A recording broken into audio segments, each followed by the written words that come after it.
बिस्मिल्लाहिर्रहमानिर्रहीम। अस्सलाम वालेकुम नाज़रीन। आज 13 फरवरी 2024 को हम आपको बताएंगे सऊदी रियाल रेट, जो कि पाकिस्तान, इंडिया और बांग्लादेश के लिए सऊदी अरेबिया के कौन से बैंक से एक रियाल का क्या रेट मिलेगा। तो नाज़रीन, अगर आपको हमारी वीडियो पसंद आए तो इसे लाइक, शेयर और हमारे चैनल को सब्सक्राइब करना मत भूलिएगा। सबसे पहले NCB क्विक पे पाकिस्तान के लिए एक रियाल का रेट दे रहा है 73 रुपये 62 पैसे। फौरी बैंक पाकिस्तान के लिए 73 रुपये 87 पैसे। STC पे पाकिस्तान के लिए 73 रुपये 58 पैसे। अलराजी बैंक पाकिस्तान के लिए एक रियाल का रेट दे रहा है 73 रुपये 70 पैसे।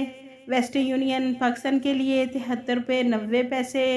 मनीग्राम पाकिस्तान के लिए 73 रुपये 78 पैसे। टेली मनी पाकिस्तान के लिए एक रियाल का रेट दे रहा है 73 रुपये 68 पैसे।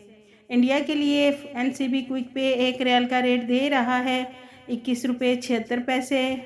फौरी बैंक इंडिया के लिए 21 रुपये 88 पैसे। STC पे इंडिया के लिए 21 रुपये 70 पैसे।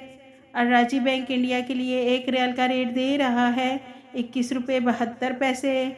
वेस्टर्न यूनियन इंडिया के लिए 21 रुपये 81 पैसे। मनीग्राम इंडिया के लिए 21 रुपये 76 पैसे। इंजैस बैंक इंडिया के लिए एक रियाल का रेट दे रहा है 21 रुपये 79 पैसे। बांग्लादेश के लिए NCB क्विक पे एक रियाल का रेट दे रहा है 29.60 टका। फौरी बैंक बांग्लादेश के लिए 29.65 टका। STC पे बांग्लादेश के लिए 29.50 टका। अलराजी बैंक बांग्लादेश के लिए एक रियाल का रेट दे रहा है 29.58 टका। वेस्टर्न यूनियन बांग्लादेश के लिए 29.70 टका। मनीग्राम बांग्लादेश के लिए 29.56 टका। इंजैस बैंक बांग्लादेश के लिए एक रियाल का रेट दे रहा है 29.54 टका।